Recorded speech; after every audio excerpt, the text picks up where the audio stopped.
Hello friends, स्वागत है तमारू मारा किचन में। आज आपणे उनाळामां खाई शकाय तेवो अने गरमीथी बचावे लू न लागवा दे तेवुं सलाड बनावीशुं।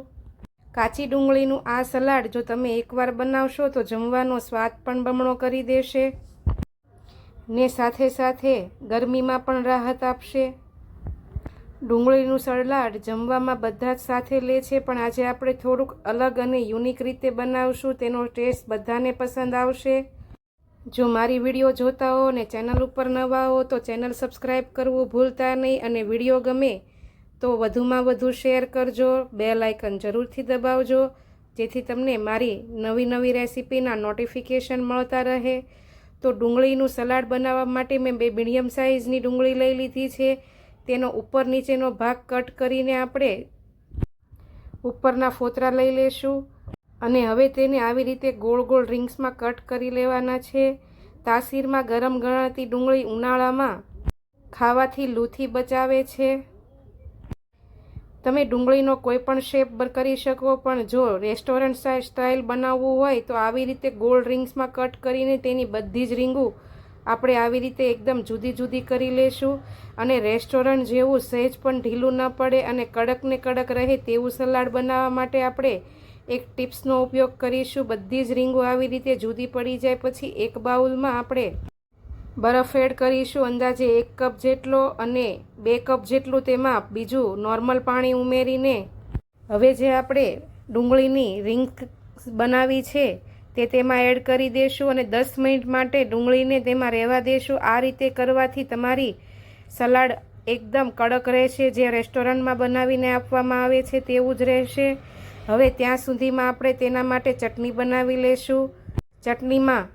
ચટણી જાર લઈને તેમાં લીલા ધાણા, અંદાજે અડધો કપ જેટલા ફુદીનાના પાન, 2 લીલી મરચી, તીખું તમને વધારે પસંદ હોય તો 1 લીલી મરચી વધારે લઈ શકો, 1 ઇંચ આદુનો ટુકડો। આપણે ઉનાળામાં લૂથી બચવા માટે સલાડ બનાવીએ છીએ તો તેના માટે આપણે અહીં લીંબુનો નહીં પણ કાચી કેરીનો છાલ ઉતારીને આવી રીતે મોટા ટુકડા કરીને લઈ લેશું। ડુંગળી અને કાચી કેરી બંને ગરમીમાં લૂથી બચાવે છે।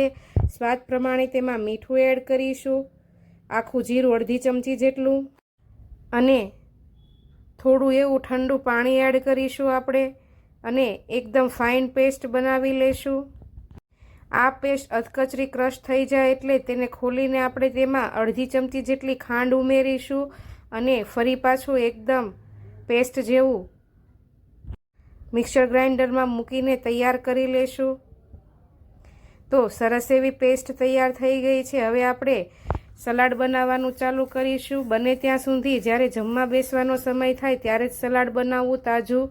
હવે જે ડુંગળીની રિંગ્સ આપણે ઠંડા પાણીમાં મૂકી હતી તેને એક જારીમાં લઈને તેમાંથી બધું જ પાણી આપણે નિતારીને કોરી કરી લેવાની છે। તમે જુઓ તેમ પાણીમાં રહેવા છતાં ડુંગળી એકદમ કડક તેવી ને તેવી છે।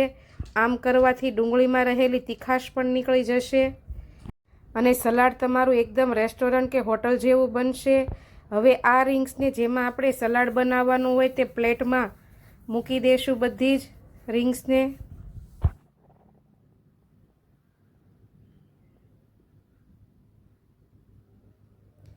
અને જે ચટણી બનાવી છે આપણે તે તમારા ટેસ્ટ પ્રમાણે તમે એડ કરીશું। મેં અહીં લગભગ 3 ચમચી જેટલી ચટણી લીધેલી છે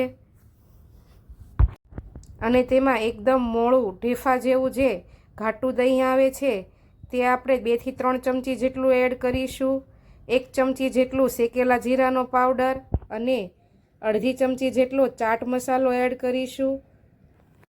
આપણે મીઠું ચટણીમાં એડ કર્યું હતું એટલે અત્યારે ઉપરથી એડ નથી કરતા, પણ જો તમારે વધારે પસંદ હોય તો તમારી રીતે એડ કરી શકો। હવે બધી વસ્તુ બરાબર મિક્સ કરી દેશું। તમે જુઓ તેમ ડુંગળીનું એકદમ રેસ્ટોરન્ટ જેવું જ સલાડ બનીને તૈયાર થઈ ગયું છે। તેને આપણે લીલા ધાણાથી ગાર્નિશ કરીશું। તો આ ડુંગળીના સલાડની રેસીપી કેવી લાગી તે મને કમેન્ટમાં જરૂરથી જણાવજો। તમે પણ આ રીતે બનાવો છો તો જરૂરથી કહેજો, ને હા, મારી ચેનલને સબસ્ક્રાઈબ કરવું ભૂલતા નહીં। તો ચાલો આવતીકાલે ફરી આવી નવી રેસીપી સાથે મળીશું, ઉનાળાની નવી રેસીપી સાથે। ત્યાં સુધી આવજો। જય શ્રી કૃષ્ણ।